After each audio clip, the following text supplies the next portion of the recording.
Good evening and welcome to Mindful Live 312.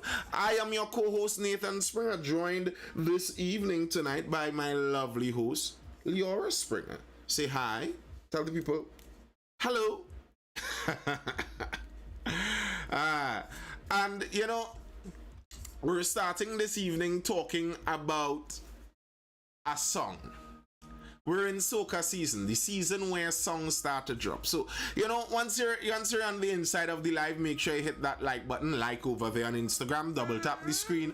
Over on TikTok, that's how you hit the like button over on TikTok, you double tap that screen. And if you're viewing this on YouTube also, you can hit that like button, drop a comment also, tell me what you think if you are looking at this on repeat. But yeah, it's the soca season when many soca artists release their tunes for next carnival, the upcoming carnival coming next year, February sometime.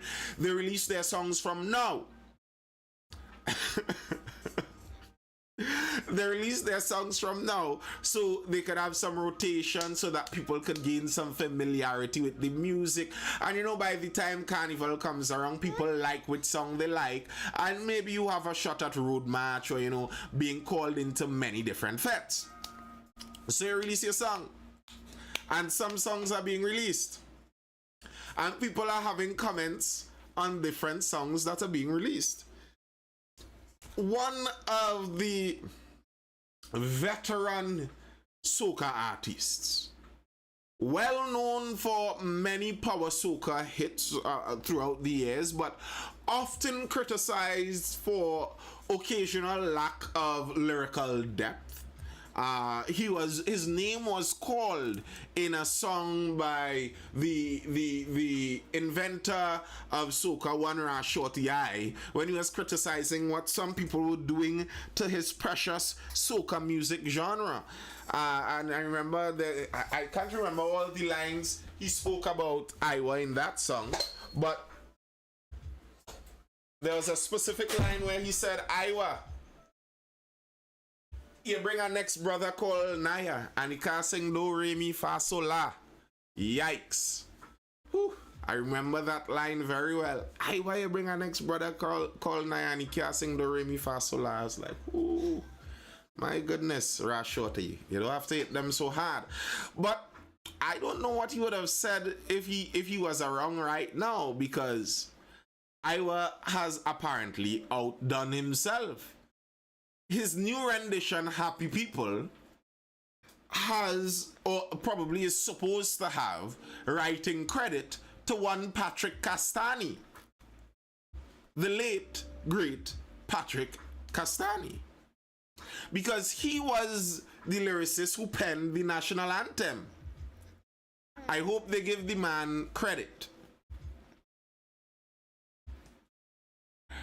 Outrage over Iowa's use of national anthem. Soca artist Neil Iowa George has sparked controversy with his inclusion of the national anthem in his Carnival 2024 release, Happy People.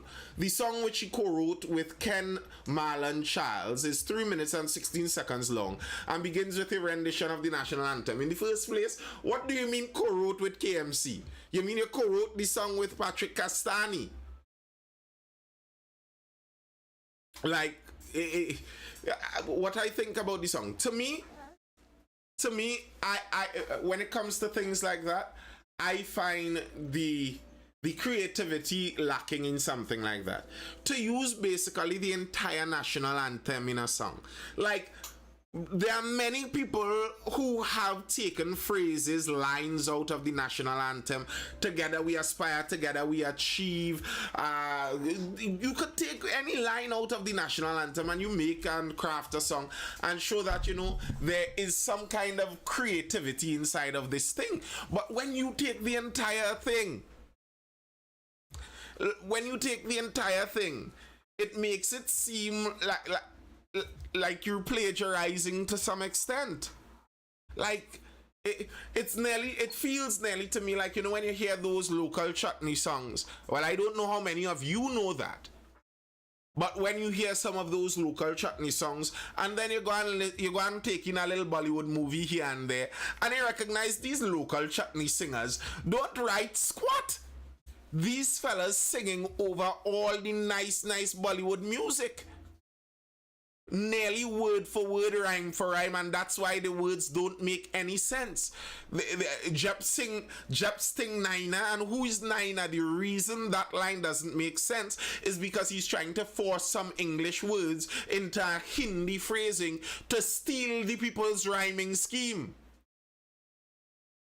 And that's why I don't rate many of those chutney singers, and I cannot rate someone who's doing the same for soca. Another thing I dislike that in, and if you all find I'm a bit, I have personal grouse with this, is because I'm a musician. I teach music also.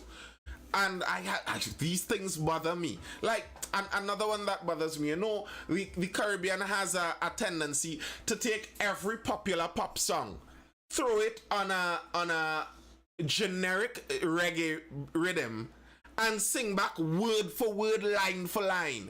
Like, bro, what's that? Not even live music. Some synthesizer, chank, chank, chank, chank, chank, chank, and take somebody's good song and sing it over. Like, laziness in the art form. But I like those. I know many Caribbean people like those in us. I know. This one is a personal grouse of mine that many Caribbean people like. I've heard people say, boy, the reggae remix was better than the original, and nearly every time I hear that, I'm like, I don't know what you all listen to. Good night, Rosalie Nicholas. Because I cannot find it better. A synthesizer playing a loop and somebody singing word for word someone else's lyrics. Like, bro, give me some effort, for goodness sakes. Give me a little effort. A little effort. Just a little more. Like, show that you put some effort into this music. To me, that's one of the things I cherish in nearly all art forms. Nearly any art, one of the things you cherish about it is effort. Effort that you could notice. Something where I listen to this or I look at something and I can say, ooh, that took some doing. I can't just listen to that and in 5 minutes I do the same thing over. Doing covers is wrong to you? No, I don't think doing covers is wrong at all. I'm just saying I don't appreciate low effort covers. I don't appreciate it.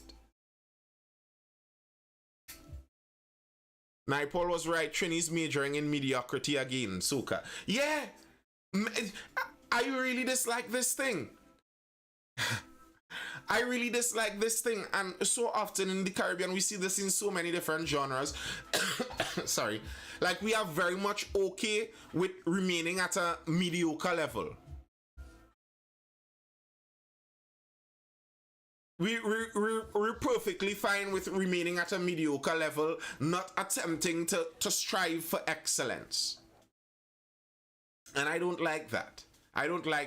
Like, come on, go for excellence in the thing. Put some effort into your music. Put some creativity into your lyrics. Show that, there's a bigger rhyming scheme than AABB. We wine and jam and had a good time, and the lime and time and fet and wet and get and set. Like, oh, come on, man. The primary school, like soca music to some people is still an 8-year-old writing a song for the school bazaar. You're a grown person being paid thousands of dollars for this. Put some effort into the thing, please. Nathan is the soca cover of the anthem. No. You don't make covers of anthems, by and large. Anthems are not things you make covers for. That's not a cover. And either way, what he sang wasn't a cover. If you're looking for a name for that, you'd call that a remix, because he added further lyrics into the song. A large segment of the populace thinks this song is excellent. Sad be our portion. I use the beat but write a new song when I do my covers. I have a soca called Soca Hokagi. All right, Super Funk. I could imagine if Blacks was alive, the amount of cuss. Nisi, you're late, girl. You're late. And like, I give credit. And listen, here's the thing. Soca and Calypso. There are singers of Soca and Calypso that aren't good vocally. We know this. Vocalists in the Soca and Calypso fraternity, that they're not exceptional vocalists. You understand? They aren't the best singers. But back in the day, the lyrics compensated for that. So a Calypsonian could have had a voice like a greater mixing gravel. But he comes out with lyrics that compensates for the voice. But if you don't have good lyrics, you don't have good vocals, what is the point of this thing? So is only vibes we must function on? Is pure vibes? This whole thing is just vibes?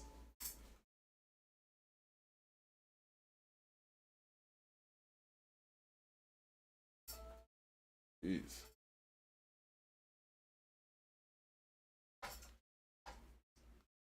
This whole thing is just vibes? Nathan, could you write a calypso for me? Of course I can. Once you could carry a melody UK, I walk in at the right time because I was coming to ask about Iowa nonsense. Of course, positive radiation. A calypso would sound good on your voice. That deep rough voice, bro, a calypso will sound good on that voice. So the voice, that's what I'm saying. It's like, pick your struggle. You can't be bad vocally and be bad lyrically. Like, give me something. Okay, if I'm listening to a bungee, El Señor de Agua. If I'm listening to a bungee, I understand. I'm not listening to this for the vocal riffs. You know, I'm not listening to no. It's a lyrical masterpiece. That kind of raga soca business is a lyrical thing. And you could not like Bungee's style of soca, but at least the man looks like he puts lyrical effort into the thing. Come on, man. It's like when the Señor de Agua sang the same song basically 3 years in a row. 3 years in a row, like the man sang the same song. Olatunji need to come and train them. Like the year where Olatunji sang the love song for the herb. Sativa. Like, okay, the herb might not be your specific enjoyment and vice, but obviously the man thought about this. You know, he's like, okay, so there are strings, and I'm going to make it seem like a girl I'm singing to named Sativa. And that makes sense.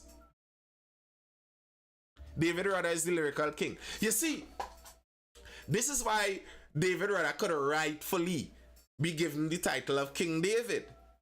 Because when Rudder sit down on a track, it's not just lyrics, it's vocals too.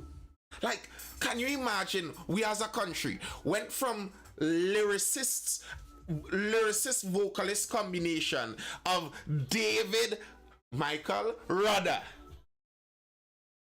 to where we are now? Y'all ever took in the lyrics of a Madman rant?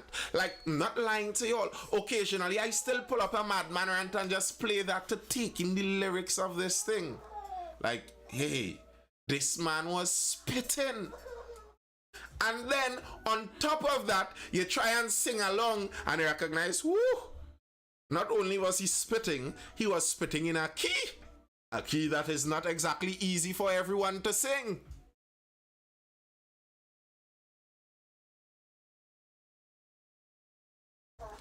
Vote for we and we will set you. One of my favorite lines. Somebody cleaning up all of the grass while somebody letting all the cocaine pass. Like, rally round the West. Listen, you could probably name every Rudder song and it's a legendary song.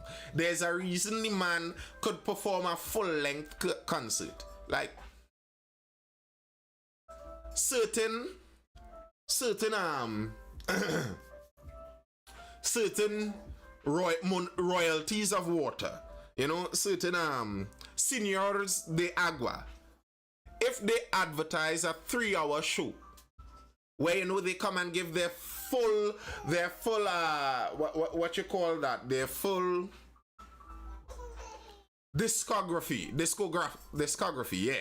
He comes and he gives, you know, his full discography. You're going to listen to 3 hours of that? Who's going to listen to 3 hours of that?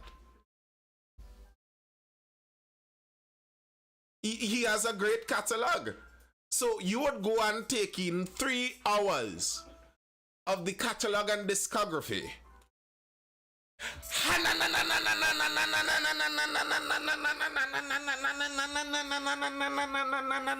3 hours, bro? 3 hours? Like, bro, really? 3 whole hours?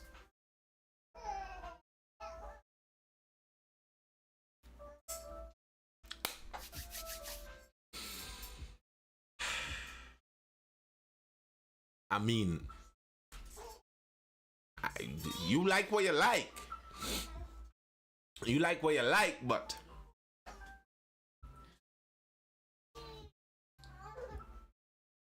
our purpose is to mash up fat. And you know, curve on, to be very honest with you all, I'll say this very honestly. As a young musician, you know, young musician out there in Trinidad, I have regularly, when I was young, I regularly used to think like, how does this man do it? Like, what's the secret to this man's success? How is he able to draw all these people by singing nonsense? And then I remember once in university, I was touchdown in the car park of the university singing some one of his songs with his one little water bottle. And I watched the crowd and I was like, wow. The man understands live performance. So I understand the appeal of the man, you know. Don't get me wrong. If I were the fetting type and I was in a fet and the man run out with the one water bottle and start to sprinkle it wrong, so yeah, the vibes will hit me. The vibes. The man understands how to move the crowd in a live event. I understand that appeal. I'm talking about the artistry beyond that. That's what I was asking, if this is pure vibes. Because I know he can carry pure vibes. He basically shows that every year. You could give him whatever song it is, you could give him one word and he would carry it on pure vibes alone. That's a talent. Can't deny that's a talent. But I mean, and then now when you throw it on the national anthem, I saw he basically apologized for it and he said, you know, he's glad that it opened the conversation and all of that. But bro, I don't know how else you saw this going, to be very honest. I don't know how else you saw this going. Who is going to listen to the entirety of the national anthem sung on a soca track with ad-libs hyping it and think, good idea? I just don't see that happening. And I think honestly, like, I'm limited in how much I push for nationalism and patriotism and pride in your country and all of that. But I think there is a purpose for this. I think there is a purpose for nationalism and patriotism. We are in a group together, working together, a tribe called Trinidad and Tobago. It's basically a tribe. Our success is dependent on each other. So engendering a sense of unity within this in-group where the success is dependent on each other makes sense.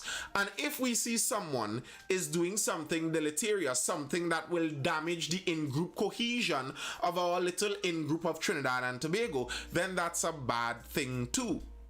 And I think damaging patriotism actually hurts the long-term benefits of the country. The idea that patriotism is a nonsense and no point, I don't think that's a good thing. I think patriotism does benefit our country. And the more we cheapen national emblems, national symbols, the more we cheapen patriotism in and of itself. People have less loyalty to the nation. Literally, less loyalty. And less loyalty to the nation means they will sacrifice or sell out their fellow countrymen for a cheaper price. Talk about the banks in Trinidad. What about the banks in Trinidad exactly? What about them? Patriotism is an objective good, especially in heterogeneous societies. Exactly. If we are not patriotic in a country like Trinidad, generally speaking, we will go back to we'll revert to another loyalty. What are your thoughts on the gang epidemic? Well, we're diving directly into that now. Third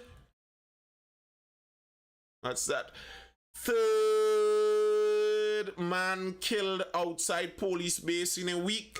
The brazenness of the country's gangsters claimed another life just meters away from a police base on Saturday night. 23-year-old Christian Sansavoy was shot dead a stone's throw away from Duncan Street police post. His killing is the third in a week coming out of the ongoing gang rivalry, said to be between the 6 and 7 gangs. Police reported that the shooting happened around 7:30 p.m. just right away from a police post on Duncan Street. And that's one of the interesting things about the gang war in the Port of Spain region. These guys are perpetrating this war right under the noses, in between a very highly densely policed place.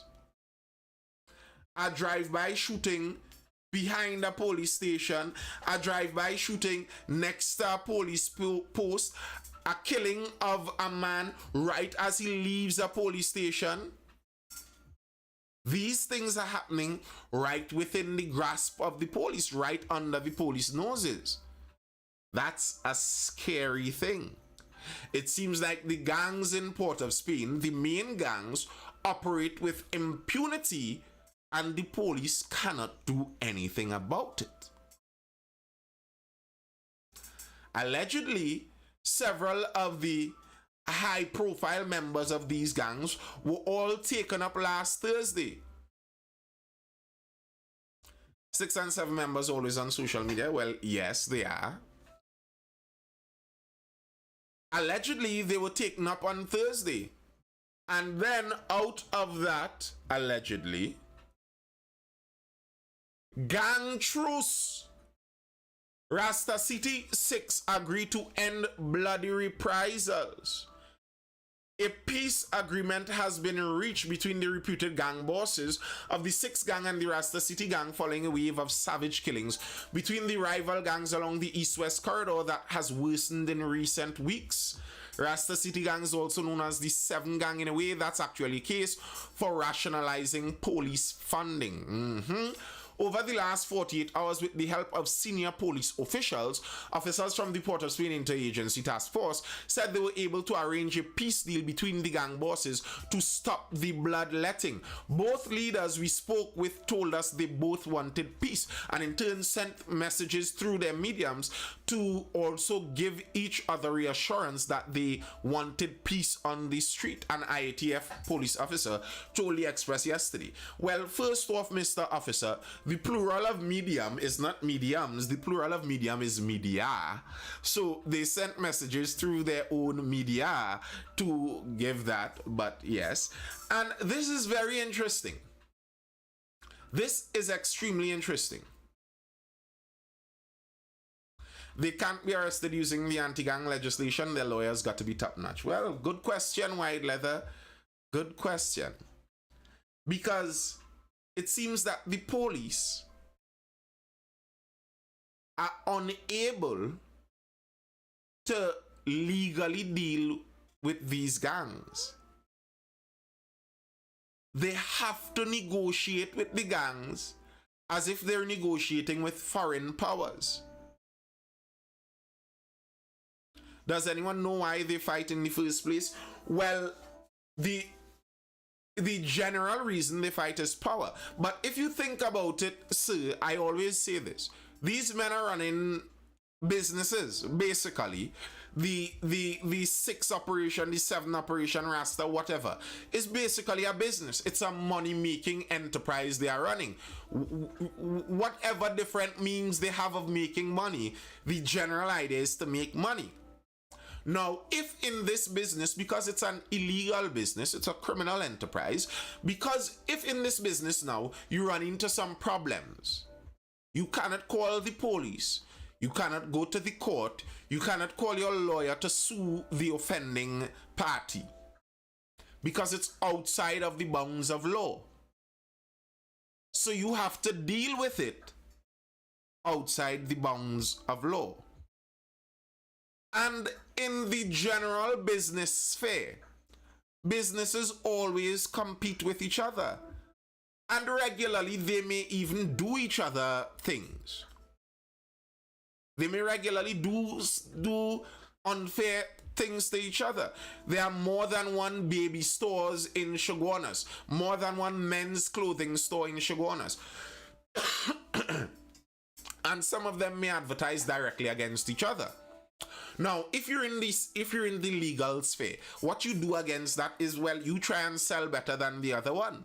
What do you do if you're in the illegal sphere now and your competition is attempting to put you out of business? Well, you attempt to put your competition out of business first. Allegedly, this incident though started because of a killing in Diego Martin. Allegedly, that's what the newspaper said. What triggered the war? The IATF officer gave some insight into what triggered the war. Sources say the killing of Nesta Papi Sami from Kokorit, who was shot dead on October 29th at the Superfarm car park in Diego Martin, triggered the bloody gang war between the rivals. But, I mean, if these guys have multiple little offshoots of their criminal enterprise all around the area, it's no surprise that they run afoul of each other regularly. It's just how seriously they will take this. Just none alive, the bosses, Gizmo says. Gizmo, I don't even think that's a good idea. That's not necessarily a good idea for several reasons. One, who is going to non-alive the boss of a gang in Trinidad that is so powerful the police cannot stop them from doing murders? The police has to negotiate with them. Understand, that's what you do with like foreign powers. It's like if we were doing something with Venezuela and we had to try and figure out something. Well, we have to negotiate with Venezuela. We can't go and arrest Venezuela. That's how they're dealing with these gangs. We can't arrest them and throw them in prison. We have to negotiate with them like they are some kind of sovereign independent power. If a gang has that kind of power, who is going to non-alive them? You say the 1%. Trust me, the 1% like their lives. Some of the 1% may deal in dealings with those guys, but they do not want to cross them. Like, it's such a communist Marxist idea that somehow you're immune from everything if you're wealthy. I could assure you 1%ers do not want to tangle with Trini gangsters. They don't want to tangle with them. You may have enough money to pay somebody to do something about it after your entire existence is made into a nightmare. So, no. 1%ers are not going to dabble in that just like that. They have no interest in that. So who is going to non-alive these guys? And even on the countryside, non-aliving some alleged gang leader is not going to decrease the crime situation. Because in case you don't know how gangs work, if the leader is non-alived, all of the other gangsters, all of their criminal enterprises don't immediately fold up. Generally, what happens is they splinter. And the splintered factions usually cause an increase in violence. There are allegations that the non-aliving There are allegations that the non-aliving of a certain enterprise businessman a couple years ago was responsible for an explosion of violence in that enterprise region that they are still trying to get a hold on. We need them divided, Gizmo Wizard says. It's according to what do you want? What is your aim here, Gizmo Wizard? Are you just trying to make sure that the gangs don't make money, or do you want a more peaceful Trinidad? Because if you want a more peaceful Trinidad, maybe what the police allegedly did makes sense. What would you prefer if you had a choice in the matter? Would you prefer that gangs continue to sell drugs? Let's just say that's what they're mainly doing. They continue to sell drugs and make their money, but stop murdering each other and bullets flying around the country, but they are still free selling drugs. Or you kill some gang leaders and now there are 3 murders per day constantly. Which would you prefer? That's why just offing a leader isn't an automatic solution in these things. It might actually be counterproductive in the long run. If you want to take care of that gang, you don't off the leader. You use the leader to criminally, legally take down the gang. That's how they do it. You arrest the leader and arrest the network, and that's how you attempt to shut down the gang.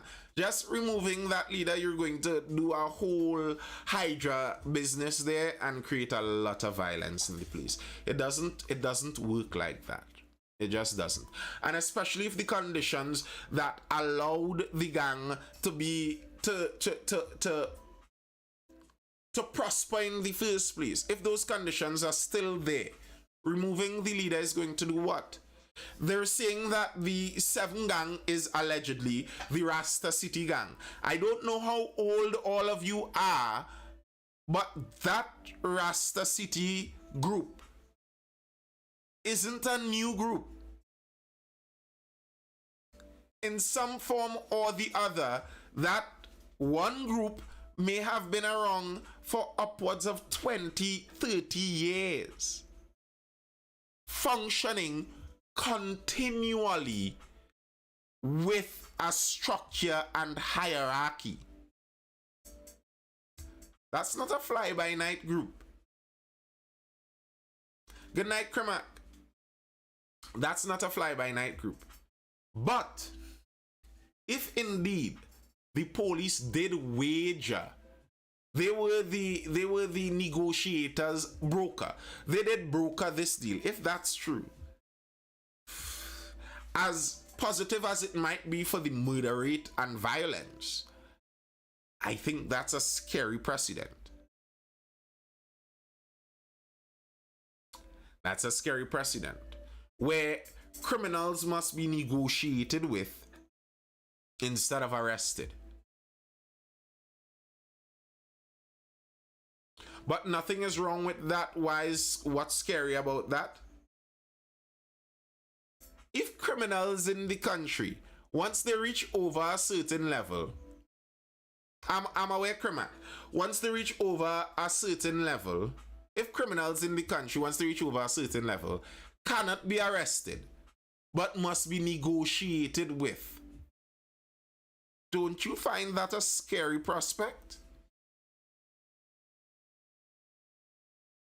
Manning did a brokering in Crown Plaza years ago. There's precedent. Well, allegedly, that brokering was a put-up. Allegedly. Who said they cannot be arrested? Well, they could be arrested, but it seems like they cannot be prosecuted. Because if this story is to be believed, the police are saying, we know who are murdering. We know where they are, why they're doing it. We cannot do anything except ask them to stop.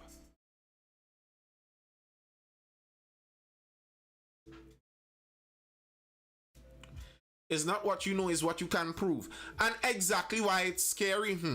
Don't you find it scary if the police cannot do anything about murders happening in and around police posts and police stations, and the only way they can stop it is by negotiating with the criminals. That basically says that the power is out of the police hands. And okay, if you don't find that scary, you're okay with anyway, you're the guy that was okay with living under Hamas and all of that kind of stuff, so maybe you're okay with that kind of anarchy and violence being on top of you. But generally people prefer more peaceful living situations, generally speaking. That's why it's scary to most people. To the average person, the police not being able to deal with the criminals is a kind of scary thing. It says that if these criminals decide to turn on you, then there's no one you can call, because the police can't stop them, apparently. The country is being held hostage then. Kermack, it certainly would seem so.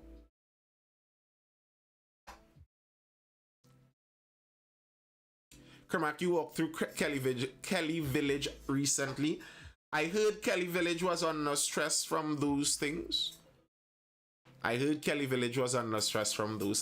I mean, I would have thought that some of those situations were not that difficult to solve. But if the police must negotiate with the criminals, then you could understand why, if the police are unable to stop these men from murdering each other, are they going to be able to stop those men from extorting money from you? Like, consider that for a moment. The police cannot stop them from murdering each other. How are they going to stop them from extorting money from you? Now, a police officer appeared on I-95, DCP Kurt Simon. He has denied that Kelly Village for a very long time, RL, has had a serious plague of strong gang activity. So that's where that came from.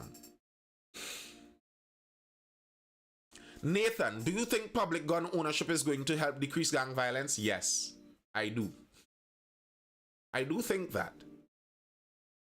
The gangs that do home invasions. So let's do 1 + 1 = 2.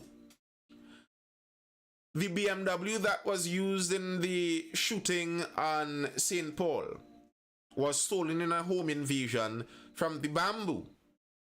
That seems to suggest that the gangsters who are warring in Port of Spain are also doing the home invasions.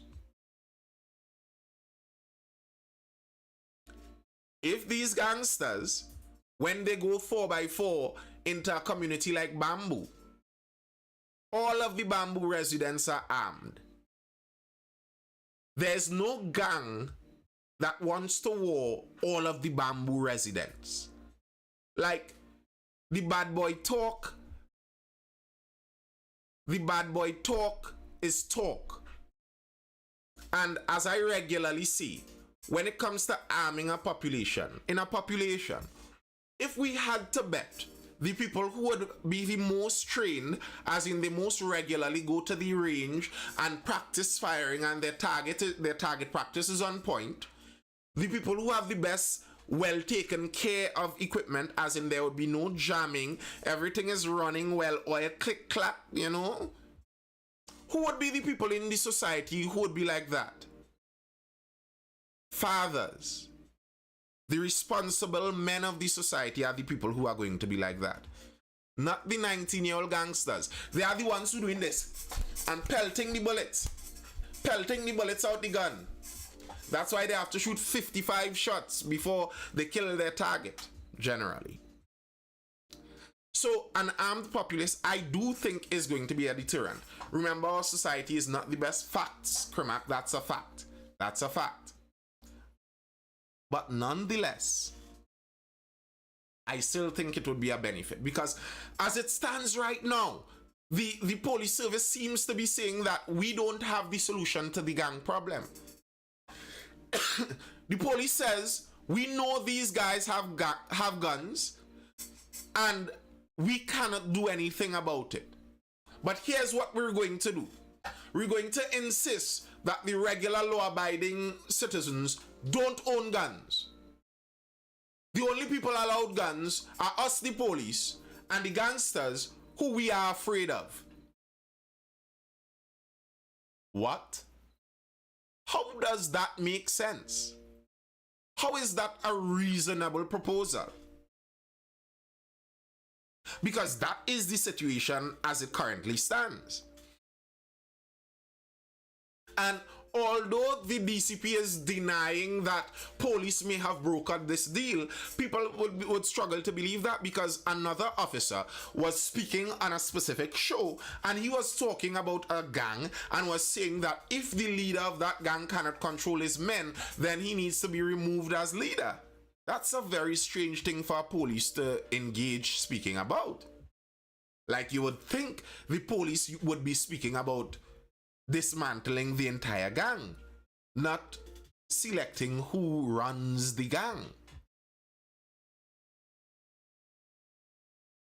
Homeowners and businesses should get first preference, I agree. The gangsters are part of the society. They aren't a fringe group. They are by very definition a fringe group, Mr.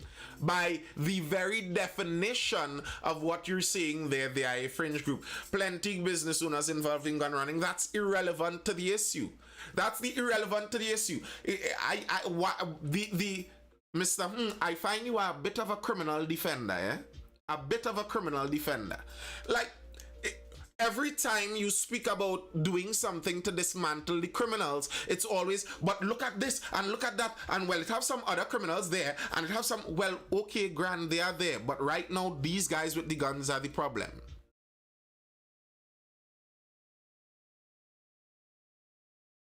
No, is the reality, or they don't like to. Who don't like to hear that? Mr. You are not saying anything new and creative. No Trinidadian has never heard that, the business is running the guns. Everybody says that on every block, on every corner in Trinidad. Bro, that's nothing new. It's not the black boy in Israel, the Syrian, them not in charge of the crime. Everybody says it. You're not being new and creative by saying that. That's not a new reality that no Trinidadian really knows. Every block says the same thing. Every block. I have sat and listened to the guys on the corner. Every corner guy is saying the same thing. They always down pressing the ghetto youth. The police always on we, but they never on the Sabga and them. The real big criminal in the society. Even Kamla Prasad Bisesa is saying that. It's not some reality that no Trinidadian speaks about. It's not a strange thing. It's not.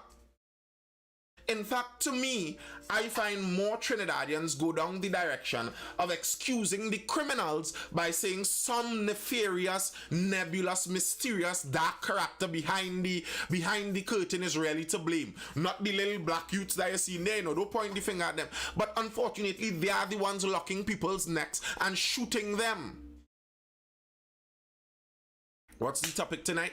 We're talking about the alleged peace deal brokered by the police between the Port of Spain gangs. Alleged peace deal, because the police are also denying that they brokered such a peace deal.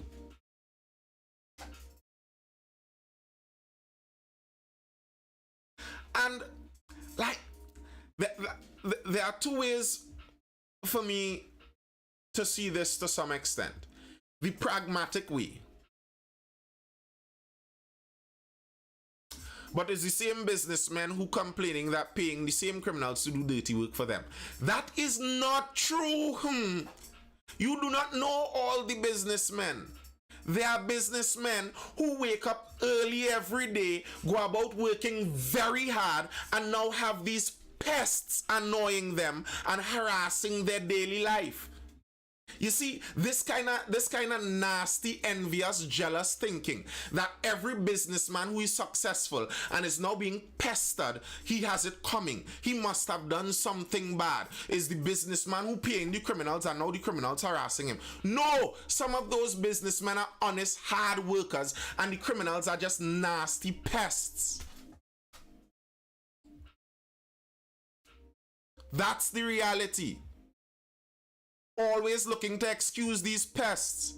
The truth is a bitter pill to swallow. I know that's why you don't want to swallow the reality that your cool brethren neighbors who is lime and drink Hennessy with are actually pests for the country. They are like a pestilence on the country. Yes, you see them brethren that you like to drink Hennessy with. They are pests. It's not the businessman who is waking up 4 o'clock to open his business and work hard day in, day out. You are envious and greedy. Don't look at what he has and say the only way he could have that is through criminal deeds. So that's why the criminals are on him now. No, that's a criminal. That's a pest. There's no gun factory in hotspots. We just choose to be asleep. Ren Cole. Here's the problem with that. One alias Dole that lived in Sealots was the owner and proprietor of a fleet of boats that were used for their own purposes.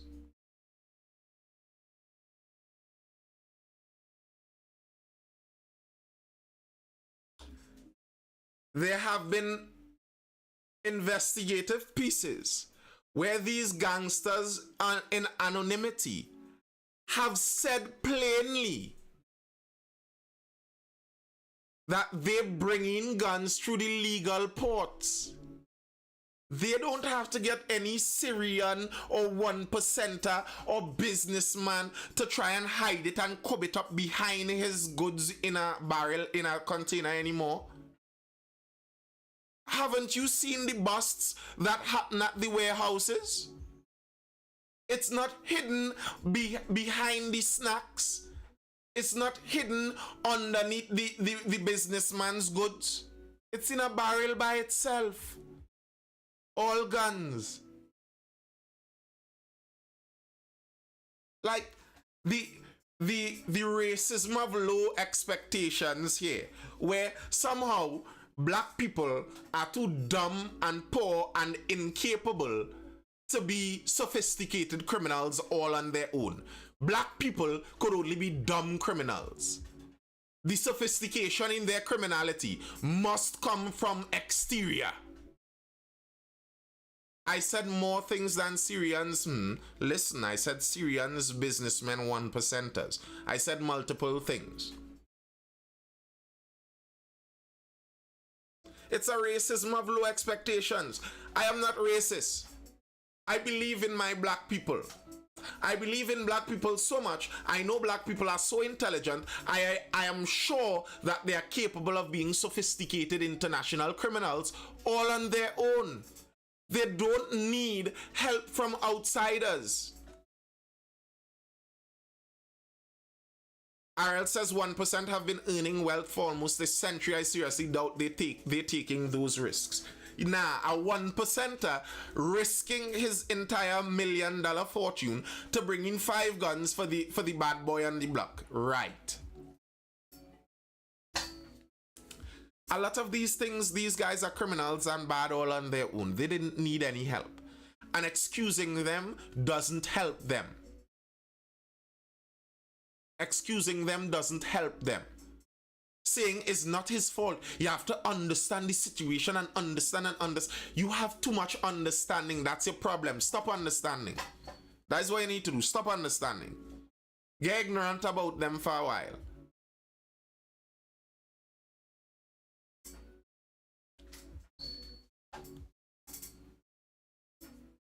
%1 do crime, but white collar crime. Facts, Kramak. And I regularly say this. I am not of the opinion that only poor people do crime. You ever hear 1% ever getting blackmailed or extorted? It doesn't make public news, but it does happen. Yes, it does happen.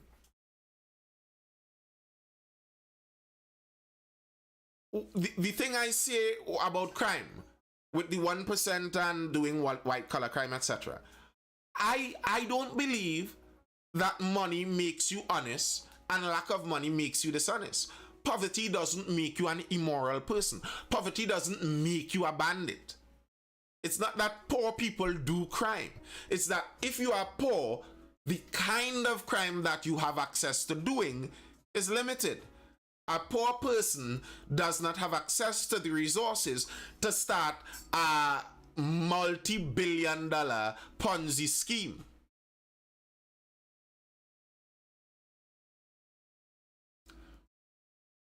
So it limits the kind of crime you would act in. So I do believe that there are white-collar criminals, criminals at the high levels, but generally they don't do violent crime. And you could feel hurt about that reality. You could not like that reality, but it is still a reality. Mr. You were talking about people don't like to live in reality. But here is a reality. Violent crime is more problematic to the average citizen than non-violent crime.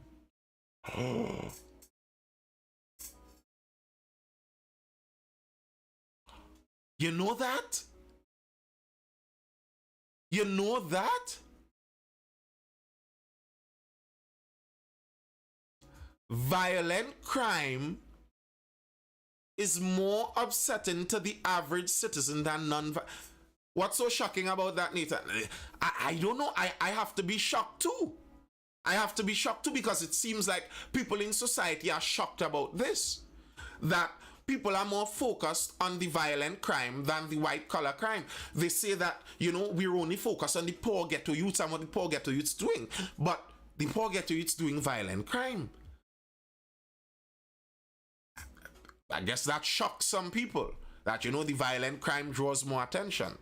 Shocking. Absolutely shocking. Not really, is it? Of course. But to be fair, white-collar crime is responsible for the violent crimes. Fact. Fact. Like, I regularly say this, well, not regularly, but I've said this before, that a violent society, and Kramak, you may not like all of this, but a violent society is a symptom of a corrupt police service, in my opinion. A corrupt police service is a symptom of a corrupt political class. A corrupt political class is a symptom of a corrupt elite class or wealthy class. The wealthiest people, the power brokers in the country are corrupt. So the violence is a symptom of a symptom of a symptom of a symptom. I agree. I do agree. But I still don't think it changes any of the realities. The realities still remain as they are. All right, by Trini Hotep. Look at the youth that was killed in Aruka who was poor, said he never had material things. 1% of focused Afro-youths seems to be killing for bragging rights based on their videos. That's some of it, ego. But that has always been the gang culture. The gang culture. And there's a reason gangs are appealing to men and not to boys and not girls, by and large. You don't generally see many girls in gangs. It's more of a fraternal kind of association. And it's because it's nearly engineered to captivate the young mind, the young male. In TNT, police is the buffer between the have and the have-nots. To some extent, yes. To some extent, yes. Being in gangs, I'm not saying there aren't girls in gangs, but I am saying that without a doubt, and the literature, the data shows this obviously, gangs appeal much more to a male demographic.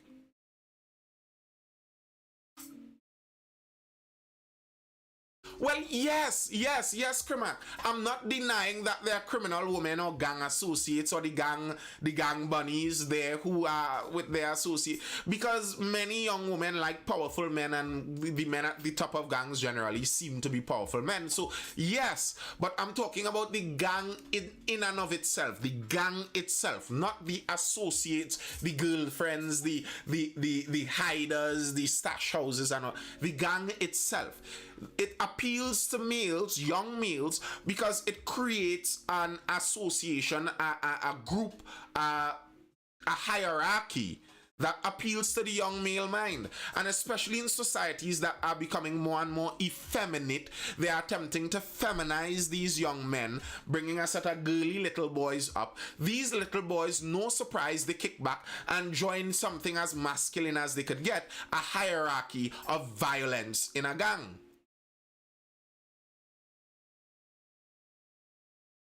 I'm not seeing what benefits the black youths getting. They're still looking poor to me.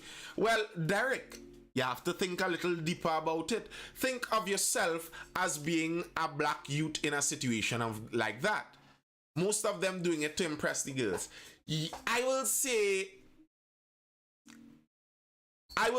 yes, they are doing it to impress the girls, but it's not as straightforward as I see Keisha and I like Keisha, so I go and initiate into gang whichever number because I want Keisha. It's not as simple as that. But in social hierarchies, this is a fact of biology, of evolutionary biology, of social biology, of reproductive biology.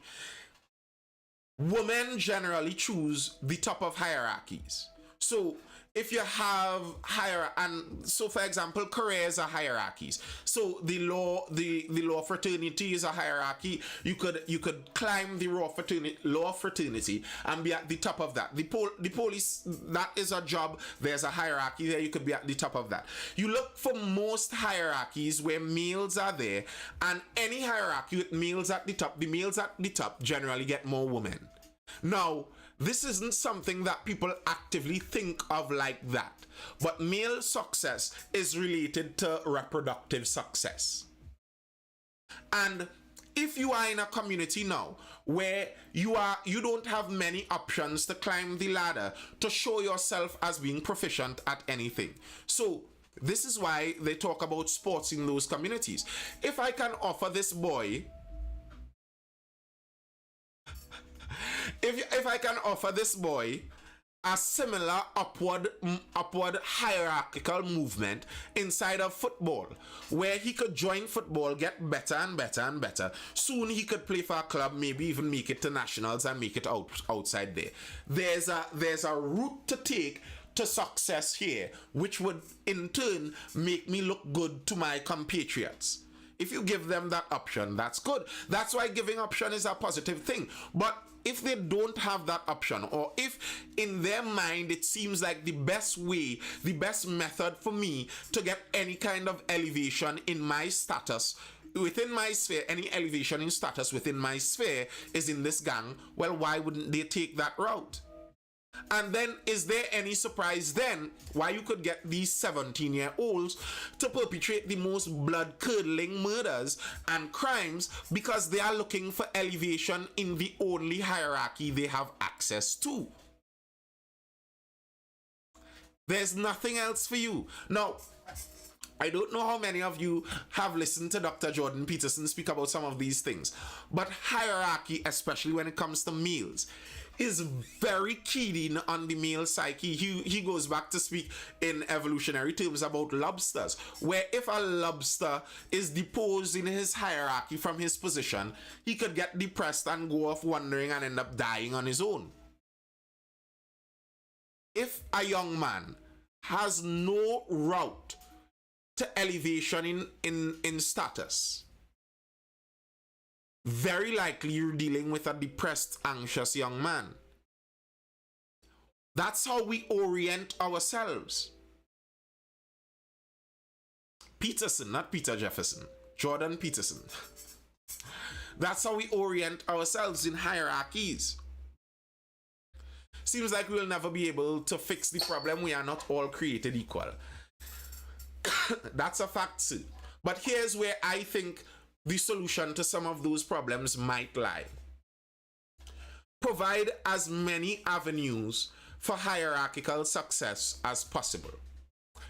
If the only avenue you provide to a 12-year-old male is that he has to go to secondary school, he has to do CXE, he has to get as many ones as he can get, to do CAPE to get as many ones as he can get, to go to university to get a good bachelor's, to get a good master's, to then be successful.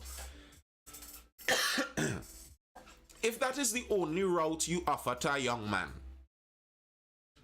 and by Form 2 he fails in that route, what would he do otherwise? Or alternately, he has the route where he could go through that route, CXC, CAPE, bachelor's, master's, PhD. There's that route. If you find yourself suitable, if you find yourself excelling in that particular sphere, grand. If you don't, well, you could take the trade route. You could become, and I've spoken about this many times, for the OG listeners, these are topics I have spoken about before, where you could imagine a 14-year-old starts internship as a mechanic. By the time he's 18, he has 4 years of experience in that mechanic world. By the time he's 20, he might be a qualified mechanic able to do a lot of the work all on his own.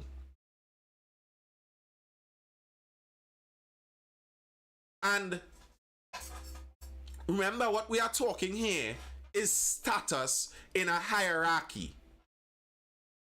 Well, I just using general words. 14, by 16, according to his aptitude, he might already be able to do a lot. But I say in 20, because by 20, the person who stayed in the by 20, the person who stayed in the academic sphere, you know, in your bachelor degree area, you know, finishing up your bachelor degree. While brother man who started at 14 with his mechanic field, he's already 6 years experience, probably looking to open his first little garage all on his own. And he would not have a need to feel like, I am not excelling, like I am low status in this area. No, I have my status in my area. And maybe someone isn't good at mechanics, so you send that one in the sport arena. And I personally feel, this is my personal belief. Now, this might be an ideological view where I believe all humans have inherent value. I believe that every single human being, and we're talking males particularly here because we are talking violent crime in regards to gangs, I believe everyone has an area that they can excel in, that they can elevate themselves in, elevate their status in. And to me, that's one of the keys in dealing with males. You're less likely to find a male in any kind of criminal trouble if they are in a high status in a sphere. You want a boy to not give trouble? You put him on a scholarship. He's less likely to give trouble because he has something to lose, something of great value, where he's already excelling in this area, and if he loses that... I also think some of these old people need to leave certain institutions, private and the public sector. Yes, I agree. I'll say more particularly private sector because you don't force the... More particularly public sector because you don't force the private sector to do things. But I agree, especially in the public sector. It's like even you take a different route, your location could still affect your life. Correct. And I think we need to increase the amount of routes, the amount of viable routes that can be taken. What do we need to add to schools to allow youths to find their talents? It might more be what we need to take away from schools. Believe it or not. I think we need to take away from schools everyone having a place. I think we need to take away from schools forcing everyone to continue moving upward in the school system. I think we need to start using the exams in schools for their intended purpose. If you cannot pass an exam, that means you have not yet learned enough to pass that stage. And you should not move on from that stage.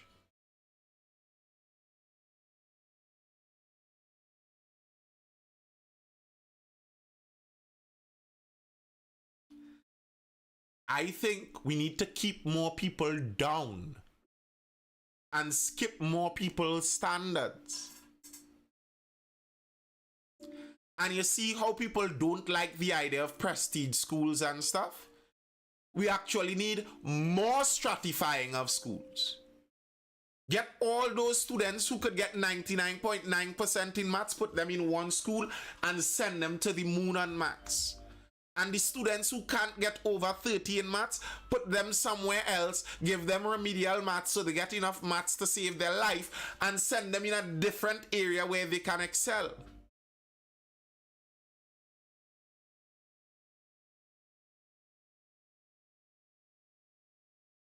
The idea that every student needs to write CXC, needs to write CAPE, and needs to go to university is not true.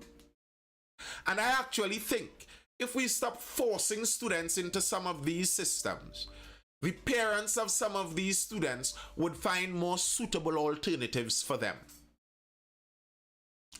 If you didn't tell Harry's mother that he had to go to school from Form 3 to Upper 6, Harry's mother wanted to take him out and send him to work with George in his farm since he was 14. And Harry's mother knew Harry better than the Minister of Education knew Harry. Harry's mother knew she was wasting money sending Harry to school. Harry's mother knew he needed to go and work.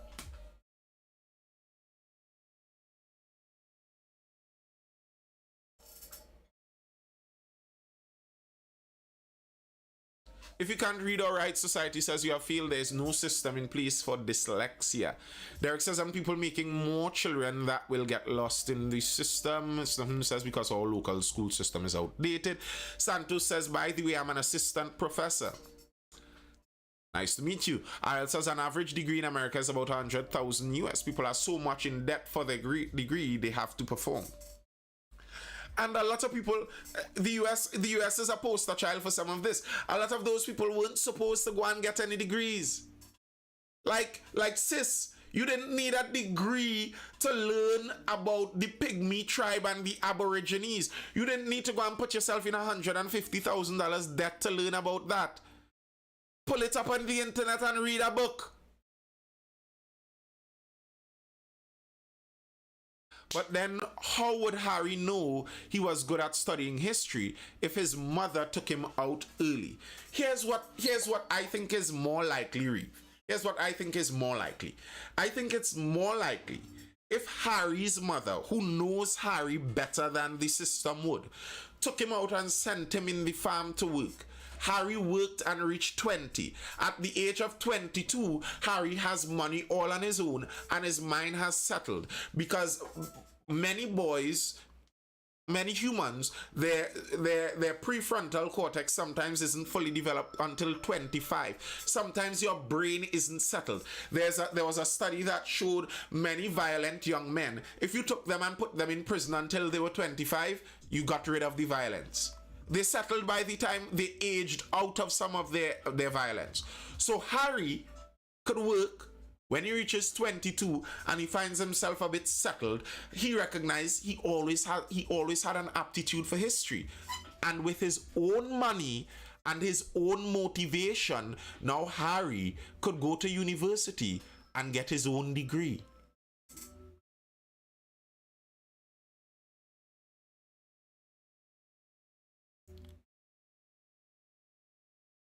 And something that you'd realize in university, what do I do many things, mainly teach. Reeve, there are many routes to university. He could sign up for CXC then and there. He could do a diploma first and then enter university. There are different routes to university. There are some master programs that would take you in based on experience also. And for those of us who have been in universities, haven't you ever noticed there's a massive difference when a mature person that left the school system is now coming back to do a degree versus someone who was always in the school system is doing a degree? You notice a humongous difference. The motivation, the drive in them. The drive in them is so different. And Reeve, I teach privately. Many of my students are 26, 25 over, now coming to do some CXC subjects because they couldn't focus. And many people will tell you that, boy, when I was back in them days, you didn't know me back then, you know, why? I couldn't learn a thing, you know, boy, Nathan, you don't know, you know, but you teaching me this nowadays, the first time I ever understand this thing, you know. Boy, in class, when I'm talking that X in maths and thing, that was like talking Spanish to me, you know, boy. I never understand this thing a day in my life. I waste them whole years in school, you know, boy. Wouldn't might it not have been better if that person, from the time their parents recognized they were so distracted in Form 2, allowed them to do some kind of apprenticeship and allowed them to jump back into the academics when they settled?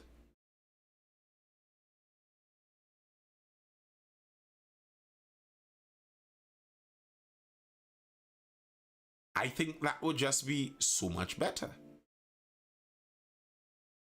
And I also do think that some of these, as Reeve was talking about the requirements to some places, etc., I think those things may be slowly going more and more obsolete, especially as it becomes easier and easier to find out what someone knows. So there are already programs that don't need any prerequisite certification.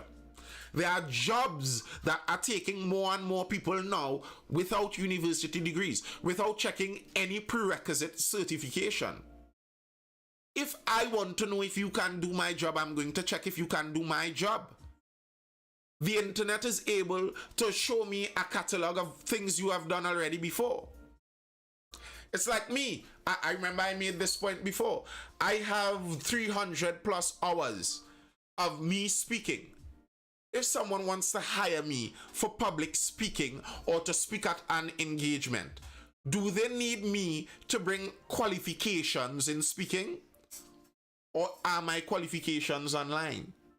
Can you just literally look at my catalog? And more things are heading in that direction. I personally believe that many of the further learning institutions, many of them, not all of them, many of them may eventually go obsolete. Why would I pay $100,000 to go and do a degree in history when everything taught in a degree in history can be learned in a YouTube video or on websites? Every single thing. And it does not require a teacher to explain it to you.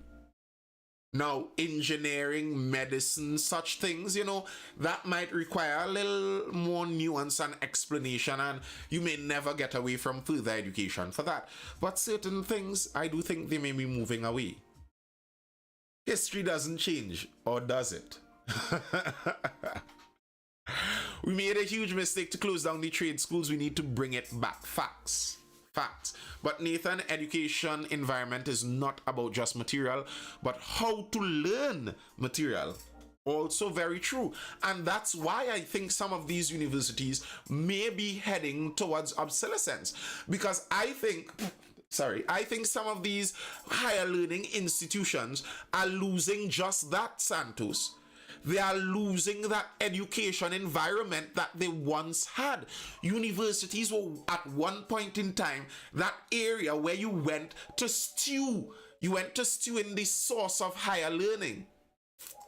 Where you had mind tingling conversations. Where people challenged your views and you challenged their views. But more and more, universities are changing into later high school.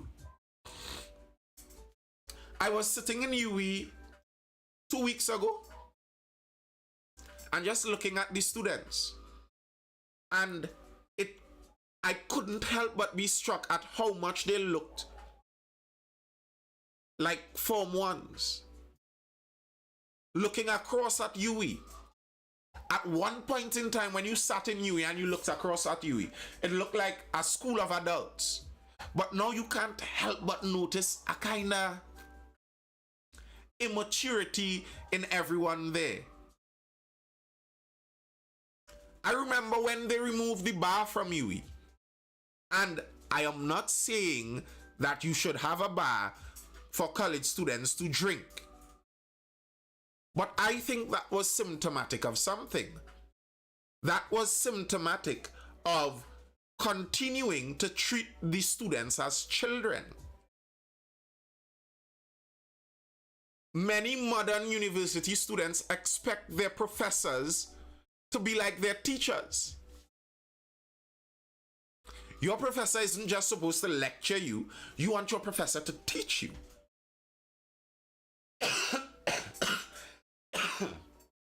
And you look at many universities, and their administrative staff is expanding exponentially.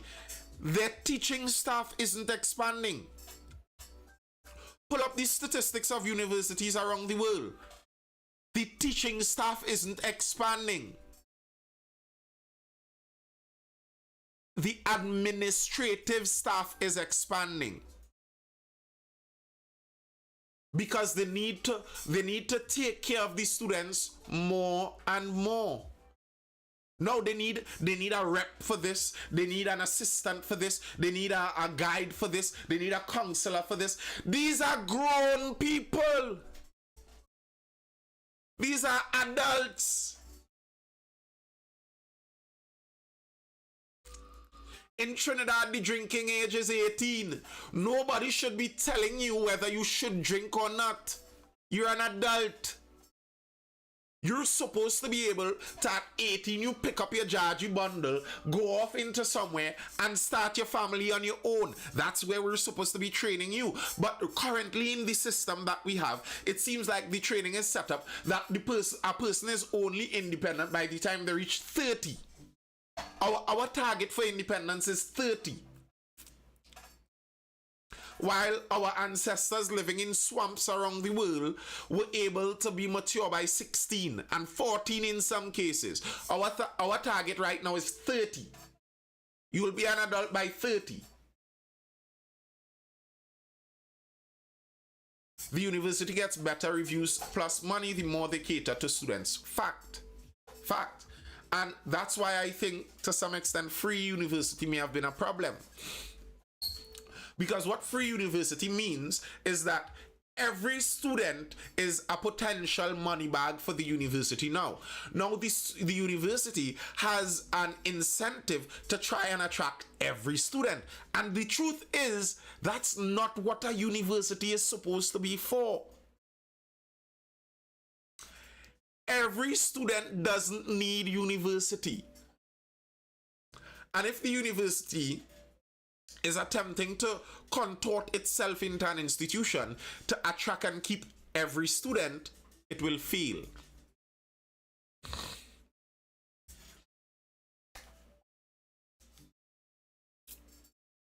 The American model, correct. Problem is many students think learning is the obligation of the educator just to teach, not them to learn.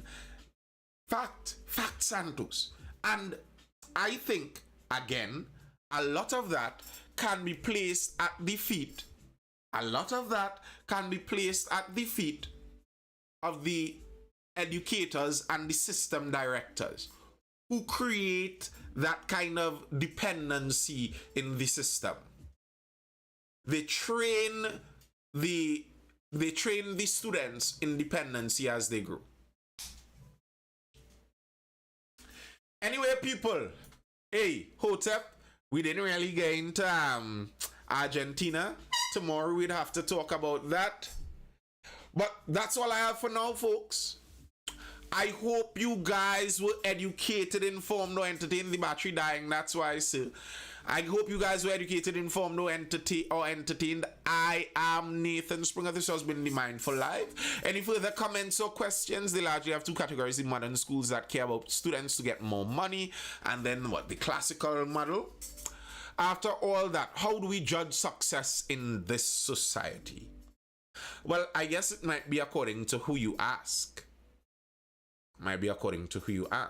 For me, how I would judge success is upon reaching old age, if you look back on your life and you feel fulfilled. I'd say that's success.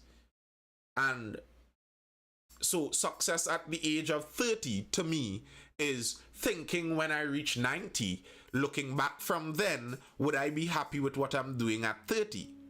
That's, to me, what I think success is. But I guess that would depend on who you speak to. And the older model that doesn't care and would always be a model of prestige and status. All right, people. Thank you guys for tuning in as per usual. This has been the Mindful Live.